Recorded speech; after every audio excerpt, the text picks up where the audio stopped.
Message with Chris Graham. Welcome to the podcast, Chris Graham, and it is let's see, what's today?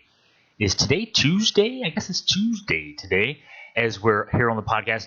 We were driving around a lot yesterday, my wife and I, Jerry Radcliffe. We were delivering books. Team of Destiny is in the house, and we'll be getting them out to folks who've ordered them. We delivered them yesterday to bookstores.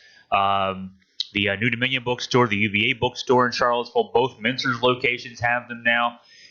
Fun. Hey, it's awesome. It's finally here. Team of Destiny. So you can still order them online. We'd love it if you do that as well. Go to AugustaFreePress.com. Go to JerryRadcliffe.com. You can get your copy. Now, the special introductory price of $20 is washed by the wayside. That ended last night at midnight. We were, in fact, up last night at midnight, my wife and I, and we turned out all over. It's $25 now, so you lost your $5 discount. It's $5 more in Jerry and I's pockets, $2.50 each.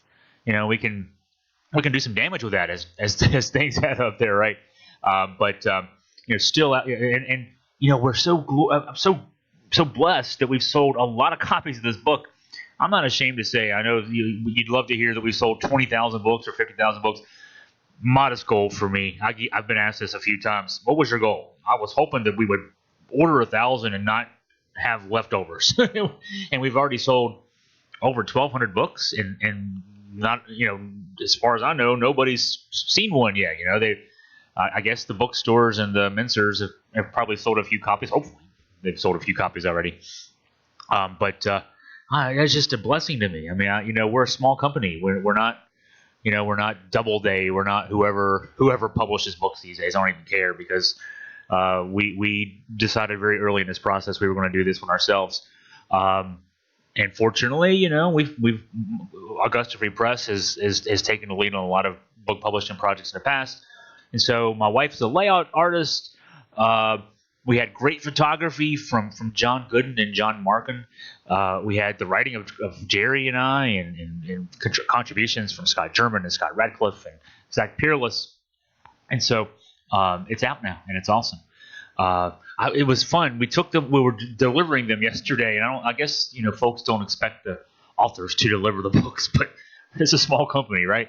And so after we got done with the last delivery, we went to the UVA bookstore first, and then the Mincers, and then to New Dominion Bookshop on the downtown mall. And then Jerry and I and my wife, Crystal, we had a business meeting, and we had dinner at the Citizen Burger on the downtown mall, just about a block down from New Dominion Bookshop.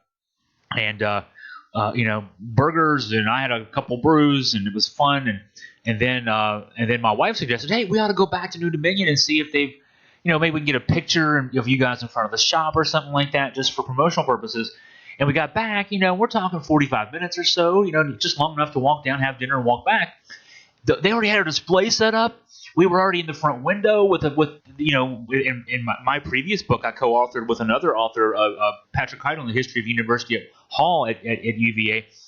They had that set up there with it. Really neat, 45 minutes. And then so we said, hey, let's drive over to Mincers and see, maybe we can get a photo there too. And they already had a set up. So, yeah, they were excited to get those books. It was awesome to see their excitement. And, of course, we're excited too. So I thought I would share something here I'm seeing on the message board.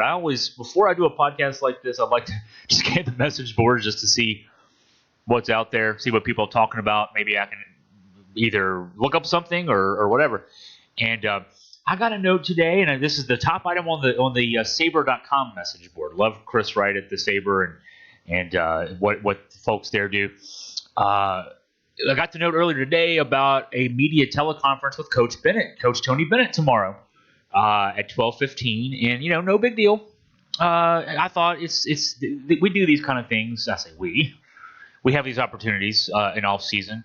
There's really no news to report, and so I did think for a second, I wonder what's going on here, and then I see top item: any real concern on the CTV teleconference tomorrow. And then I see there's a response per friend at WINA. There's a few fun back and forths there. I don't know if this is insider information or what, but a friend of mine was telling me excitedly today, as we were discussing my book, that he's been hired as a bartender to work an event at Coach Bennett's house, apparently coming up next month. that is a celebration of the national championship, and that event is literally about a month and a half away, or a month and a week away. So if whatever insight that gives you, Tony is planning on being here in Charlottesville in the summer. So it's likely it's 99.9%. It's just going to be a midsummer update. Hey, we got some signees here. The Hauser signee from Marquette, Walter Tensei, the JUCO signee, and of course the departures of Jerome and Guy and Hunter. So likely just an update to do that. Now, yeah, the only thing that's weird about any of this is that we all know that Tony just loves talking to the media. He can't wait for these opportunities, and I'm being very facetious when I say that. And so, that's the only thing that gets folks worked up. Like, everybody knows Tony he doesn't dislike the media when he's talking. Because he's such a nice person. He's such a he is the guy that you see in the interviews. He is that guy, but it's just one of those things. I don't like heights. I'm not a person who loves driving over mountains.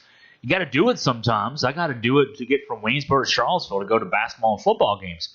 That doesn't mean I got to like it. And so, yeah, you can, part of my job is that, and part of Tony's job is you got to answer questions from the media after games. Preseason media events, whatever the case may be.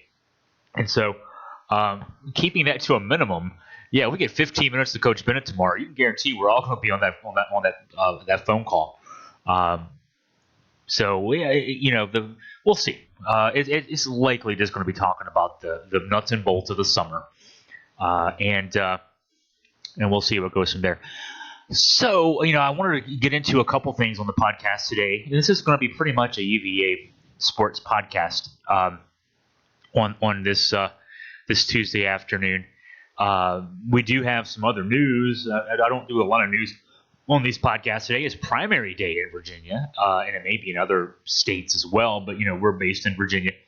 So today is primary day, and there were actually some contested primaries across the state of Virginia. Democratic and Republican contested races for all 140 seats of our House of Delegates and State Senate are up this year. And so we'll be doing some reporting on that on a different note tonight. But, a couple more sports things here to get into. And I did some enterprise reporting. I learned my lesson.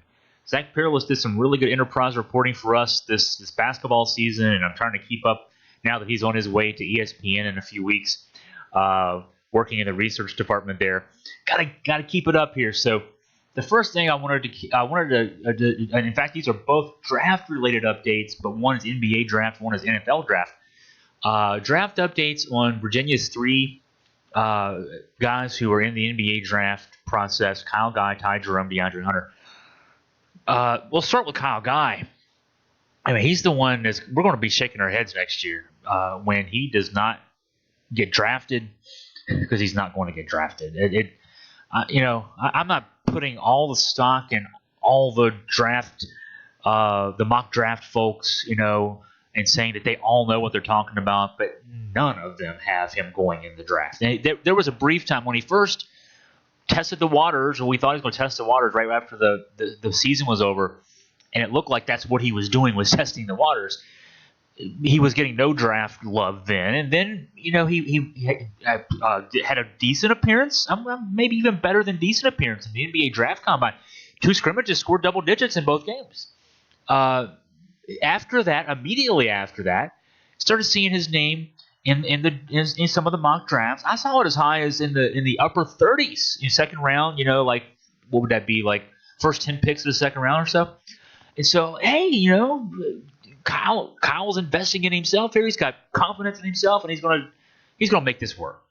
Well, now, since the draft combine, which was late last month, now it's pretty much, the individual players are going to individual workouts with teams. And I say individual, they actually will work out with a group of 4 or 6 or 8 or 10 guys at a time. They'll do individual drills, and they'll do some other things with that group. but his stock is, for some reason, and I'm not seeing any reason why, just that his stock has gone down since that part of this process has come into play. And man, it's going to be frustrating. We're going to look, and we're going to be, I say we, UVA basketball is going to be one guard short next year. And we're going to have a guy out there, in Kyle Guy, who's going to be playing in the G League or somewhere overseas. I'm not, he can still play his way into a draft slot. Only one team has to call your name. Based on what I'm seeing and what I'm reading, I'm trying really hard to find, even just if I could have just found one mock draft that had him listed, I would be touting the hell out of that right now. I'm not seeing it. And Summer League is there. He'll get a Summer League invite. He'll get a roster spot to play in a Summer League for somebody. That tends to be first and second year players. There might be some third and fourth year guys, but that tends to be first and second year players. And he'll get a chance to play in a summer league. He'll get a chance to shine. It's his chance to grab the brass ring at that stage, right? If he does well enough in summer league, maybe he gets an invite to a fall camp and a chance to be, end of the bench guy who can at least be there on a roster and maybe not dress out all the time, but at least have a chance. And if you're in a camp, you have a chance. But it's going to be a route. It's going to be interesting, and it's going to be one that London Parentis went through, and it didn't work out for London, at least as far as the NBA potential goes.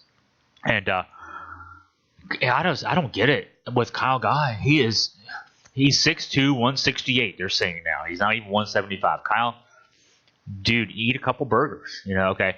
If they need you to gain weight, gain some weight, right? Which makes no sense. You want to be. He's a guy who runs off screens. You want to be as lithe as you can be when you have the skill set he has. He can shoot. He can score. He can play defense. I don't understand the lack of attention. But I've been one who said, why is Anthony Gill not playing in the NBA? Why is Mike Tobey not playing in the NBA? I mean, you see these guys as much as we see them, and it's just hard to figure out sometimes what happens and why it happens.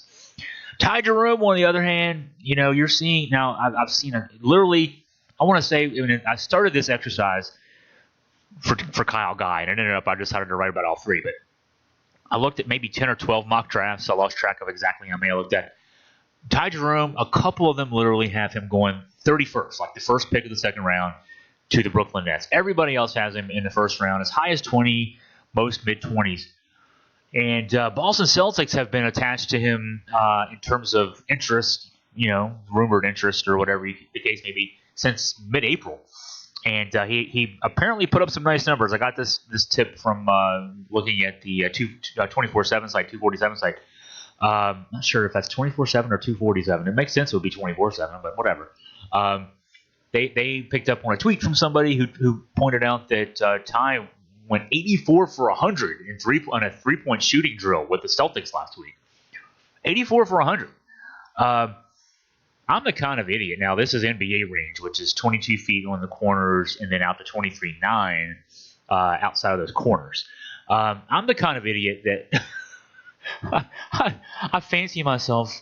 I'm not certainly a player at this stage at 46 years old, but I can still shoot a basketball. I was the intramural free throw shooting champion when I was a fourth year at UVA. That's 25 years ago, folks. 1994.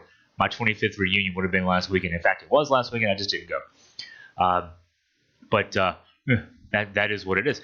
But 25 years ago, spring of 1994, I was the free throw shooting champion for intramural sports at UVA. Had my picture up in Mem Gym. One of those great things. I had a T-shirt which I wore until that thing was literally falling apart. I had it for 5 or 6 years after graduation. It was literally just a couple threads by the time it was done, because I won something. That's like, they didn't give me this. This isn't a participation trophy, this or a medal or a ribbon or whatever. I won this thing. I won a contest against other people. Anyway, I was a semifinalist that year in the three-point shooting contest, and in one round I made 17 of 25. In the semifinal round, the rebounder that they assigned me twisted his ankle after I'd shot 2 shots.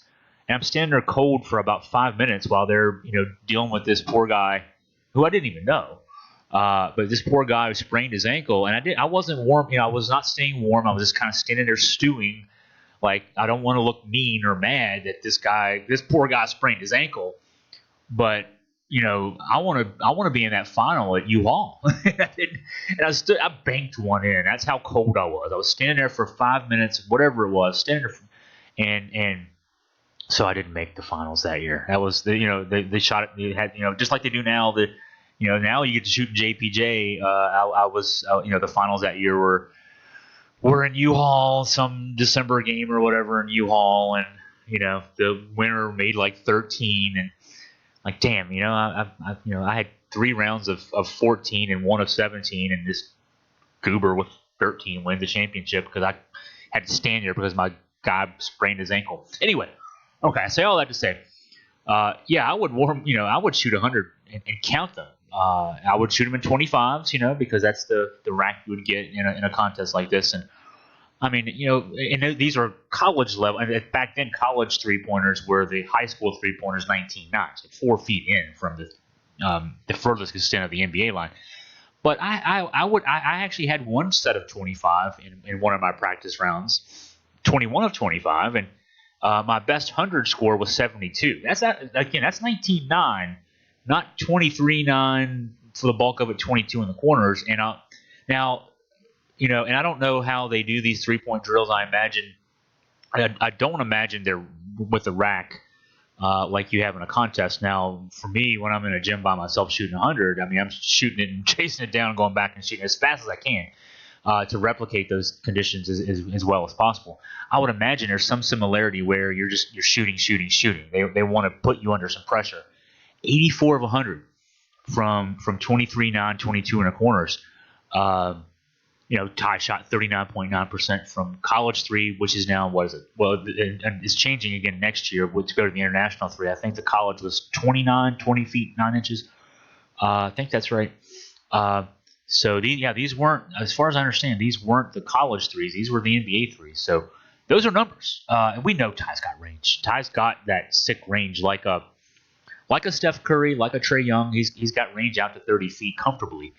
And he's a playmaker. That's primarily what he's going to do in the NBA. But if you can also make the guys respect you that far out, that can open up the lanes for you. So good numbers for Ty. Outshot the kid from Kentucky who somebody was bragging how he made 80. Hey, Ty made 84, so that's even more. The De'Andre Hunter update's not really an update. We're wondering where Ty's going to go in terms of is it going to be late first round, early second round. We're wondering if Kyle's name is going to be even called. DeAndre, the only question is he going to make this many million or this many million? He's going to be anywhere from 3 to 8 likely in the draft this year. I'm rooting for this for his sake and actually for my sake too in a way. One, please don't fall all the way to Washington or wherever number they are right now. I would love to see him go to LA. I think he could be part of that rebuild. But I didn't. So there's no update there. Dude is going to write his name on a piece of paper for a lot of money here in about a couple weeks, whatever. I think they can't sign until July 1st, something like that. And it's not like you're negotiating much. There is a projected salary scale that NBA teams you can. The scale is not even 100%, but you can sign for between 80% of that and 120% of that. And, what agent is going to sign you for 80% of that? So, looking at the projected salary scale for 2019-2020, if you're the third pick, and I think that's the Knicks, and I think that's going to probably be R.J. Barrett, but just in case, right? You're talking about $6.5 million first year salary, $6.85 in year 2, $7.2 million in year 3, and then years 4 and 5, there are raises built in up to 26%, I think, for year 4, and I've lost the number for year 5. But a lot of money. Guaranteed money there is over $20 million for the 3 years, and then restricted free agency, etc., for years 4 and 5. If you're the number 8 pick, and I've not seen him fall below 8. Now I'm not saying I've read every single mock draft out there, but the ones I looked at today had him all between 3 and 8. If you're the 8 pick, it's $4.05 million for year 1, $4.25 for year 2, $4.45 for year 3. So you're talking about the difference from 3 to 8 for the first 3 years, over $20 million and then all the way down to about 12 million. I mean, yeah, for anybody listening to this podcast, like, okay, so I could live on 12, but this is if you're running a company, it's your fiduciary responsibility to make as much money as possible. If you're DeAndre Hunter, you got to make as much money as possible. So I mean, that's $8 million. That's 40% of that value right there. If he falls all the way to 8, I think it's more like 4 or 5. I don't see him falling past 5, falling past Cleveland, and anywhere beyond that. But I'm rooting for the Lakers because I think he's a good fit there, and so that's my take there. Whatever take that might represent, that's what I got for you there. Update on DeAndre. So one other, the other draft note, and I mentioned that. We talked some NBA draft there. Obviously, that's coming up very soon. We have a whole football season to go before there's another NFL draft coming up next April. And I thought this is how my brain works. We spent the whole day yesterday receiving books from the printer and then delivering them and then thinking about them and promoting them and everything else again. Last night I didn't sleep very well, not for any bad reason. I'm just thinking, hey, I got to write some more stories. I've written a story in a couple of days. And one of the stories I wanted to write was Bryce Perkins. What about him? This kid is, he's 34 touchdowns last year, 25 through the air, 9 on the ground. He averaged 92 yards a game rushing, 3,600 yards total offense between passing and rushing. And he's 6'3", 210. He's not some 5'10", 180-pound guy that is a running quarterback. He's a big guy. He's stout, 6'3", 210. I've stood and sat beside this young man. He's a thick young man and fast, thick young man. They timed him or measured his speed at the end of a training run last year at 22.2 miles per hour at top speed. That's fast. I'm a distance runner, so I don't run nearly that fast. My fastest mile, and so of course it's not sprinting speed, but my fastest mile ever is 6:15. That's just a hair under 10 miles per hour. This dude's running 22 miles an hour. He's 6'3", he's 210. I wonder what kind of NFL quarterback prospect he is. He's Kyle Guy as far as my review. I can't figure this stuff out. I don't know much, obviously. Frustrating to see this. Frustrating for our guy, that Bryce Perkins, who, look, let me point to something. I'm not just saying we love him because he's our guy. Bryce Perkins, according to Pro Football Focus, which provides detailed sort of inside the numbers type information to NFL teams, on 279 clean dropbacks last season. So this is to go against the notion that he's a running quarterback and the only thing he can do is run, and he throws off the run. 279 clean dropbacks last year. Adjusted completion percentage of 80.3%, 19 touchdowns, 5 interceptions. Best in the ACC in all those categories. Best in the ACC.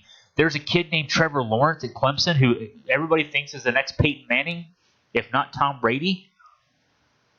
Better than his numbers last year in that situation. Clean dropbacks. That kid's a 6'4", 6'5" guy who is looked at as a dropback quarterback. Perkins, who's looked at as a running quarterback, on a lot of touches. We're not talking about a small sample size. We're talking about 279 clean dropbacks. That's about 20 per game. In fact, it's a little over 20 per game for 13 games of the season that we played last year. 20 plus dropbacks per game. Better numbers than the future of the NFL at quarterback. So, I mean, I'm not just talking about a guy that I love because he's our guy. I'm talking about a guy who is good. He's just good. It's just all he is. He's good. No love. I didn't see him listed. I looked at several mock drafts. We're way out on that. I understand. Several mock drafts. Didn't see his name in any of the 7 rounds in any of the mock drafts I looked at. So I thought, all right, let's jump to the chase here. Let's look at the number of these rating services will give you their best players by position, not just in the where they might fall in a draft situation, but where they are by position. I found 2 that listed him among the top 20 quarterbacks. 16th by Draft Scout, 17th by Draft Blaster. There were 11 quarterbacks taken in the 2019 draft, just for comparison's sake. So he's out of the draft range. Now, I say all this. It's unlike the situation with Kyle Guy, who has no more games to play.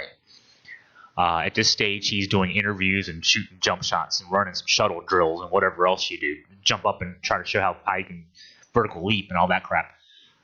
Bryce Perkins has a whole season of football to play. 13, maybe 14 games. Better be 14. Maybe even 15 or 16. But I'm going way too far when I say that. So let's just go. Let's stick with 14. 14 means you play in Charlotte and then you play a bowl game after. All right, so he got a whole season to, because, I guess to be fair, and I shouldn't be very fair because he has a whole season of work under his belt here and numbers and everything else to show you what he can do. Highlights, tape, everything else to show you what he can do. But he went into last year. He was he went to Arizona State. Things didn't work out there. He went the JUCO route. Led his team to a national championship game appearance there. And then last year shows up at UVA, takes over the starting quarterback job. UVA goes 8-5. For the rest of the world, that's not a big deal. For us, that's the best season we've had in a long, long time. Now there's expectations. Now you see preseason college magazines saying UVA will win the Coastal Division. That means you're playing Clemson. We'll just put it that way. You're playing Clemson in Charlotte for a chance at perhaps an Orange Bowl or New Year's Six Bowl, whatever. You've got Notre Dame in South Bend in September. You're part of the group that opens the ECC network the first weekend of the season. You're going to Pitt first weekend of the season on the ECC network. They moved that game for the purpose of having a showcase game first weekend of the season. The other is Clemson, Georgia Tech, and I think Virginia Tech's playing maybe Boston College as well. But 3 marquee games that first weekend. We're one of them. Again, Notre Dame. You should be playing a game on Black Friday against Virginia Tech. If we win that one, we should be playing in Charlotte. I mean, there's a lot of marquee games here, a lot of chances to test yourself against, good opponents, high-profile situations. That Notre Dame game will be a high-profile situation, no doubt. Everything that's a top 10 preseason team, this will be a test for them. Virginia is getting some top 25 love preseason. Beat Pittsburgh the first week, and you'll go to Notre Dame as a ranked team in week. Well, I shouldn't jump the gun there. We have to play Florida State before we play Notre Dame. We'll beat Florida State. But you should be you should be so now I'll say if you're 2-0 in the ACC and you've beaten Pitt and Florida State and you beat William and Mary around that, you're going to Notre Dame as a top 25 team, maybe a top 15 team at that stage. Holy crap, I'm getting myself scared talking about this out loud. Better make sure that there's an ODU game in there too. That's a pretty busy schedule early, and I just want to make sure I'm not forgetting something here. But I know Notre Dame is the 27th, or that weekend, and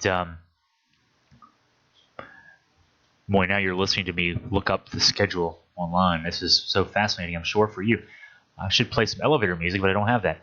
The schedule is at Pitt, William and Mary at home, Florida State at home, Old Dominion, then Notre Dame. So you could be 4-0 going into Notre Dame on the 28th of September.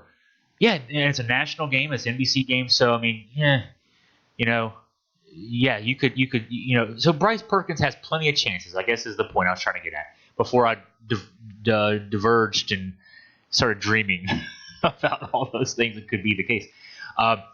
He's got a lot of chances next year to prove his mettle, and I think that he will. Just as long as Coach Robert Anae doesn't run any more of those stupid wide receiver passes to the quarterback running out of the backfield. That's where he broke his pinky last year. That's where he had the issues last season. At the end of last season, he still had some pretty good numbers considering that. He was one of 2 quarterbacks in the country to throw for more than 2,600 yards, run for more than 900 yards. The other kid was the number 1 pick in the draft, Kyler Murray, who's only 5'10" and about, they're saying now over 200. Perkins has got the quarterback stature. He's got the size. He's got the speed. He's got the arm. He's got the accuracy. He's an NFL quarterback. We've just got to get the NFL to realize that. That's going to be the trick going into next year. So I think that might wrap us up for our podcast today. Now, yes, I will jump on that conference call tomorrow at 12:15 with Coach Bennett. I don't know, I don't really have anything to ask. I'm going to kind of just monitor, write a column out of that, and then I'll talk with you folks afterwards too. In fact, we might do a podcast early in the day tomorrow just to get that out there. But that's something to look forward to tomorrow. And hey, for me, I got some fun coming up, and I'll probably report on this in the podcast next week. But book the trip this coming weekend. It's going to be sort of a Nats UVA baseball weekend for me. Friday night is UVA night at Nats Park as the Nationals play Game 2 of a 4-game set with the Arizona Diamondbacks coming back home from a road trip. Max Scherzer starts, and it's UVA night. The National Championship Trophy will be in the hizzy. I'm sure Cavman will be there. I was there last year for UVA night. It was because it was my birthday, as it turned out. Just great, luck on my part. But the ACC Championship Trophy, the Cavman, some cheerleaders were there. Got my picture with that trophy. I'll have to get in line, I'm sure, for the National Championship Trophy. But fun night. Scherzer pitching. That'll be great, too. Then we're staying for Saturday. Normally we'll go up for a game, come back. But there's Saturday. This is why I'm calling it UVA Weekend. There's a Sean Doolittle bobblehead night. And they're Sean Doolittle dressed up as Obi-Wan Kenobi. So they're calling it Obi-Sean Kenobi night. And so, yeah, awesome. And that night, the Strasburg pitches. Strasburg, who's 0-1 career against UVA, and will always be 0-1 career against UVA. It's so a couple games for me this weekend. Twitter will be full of pictures of me looking like a goofball with Cavman, with cheerleaders, with the trophy. We'll see if I've been threatening to get a tattoo of the T-shirt design on my forearm. We'll see if my wife lets me do that before we go. I've only been begging for 2 months for this to be the case. So, but yeah, I'll report on that then. We'll talk more about it next week on the podcast. And I'm excited because we booked the trip today. And that's coming up for me this weekend. And we'll see what else we can get into the rest of this week, though. I got to talk with Jerry Carter. We'll preview the Game 6 of the NBA Finals. We'll probably try to do that tomorrow. See if I can get Jerry on the phone tomorrow to do that. And see what else. Thanks for your time listening. If you have anything you want me to address on a future podcast, please email me. I want to hear from you. Email me at AugustaFreePress2@gmail.com. You can tweet me at AugFreePress. Facebook me. You can send me an old-fashioned snail mail. People still do that. It'll get here eventually. And but please, I'd love to hear what you have to say, what you think. Even if you think I'm an idiot, at least that's human contact, and sometimes that's good. So anyway, thanks for listening to the podcast today. Appreciate your time. Wahoo wah.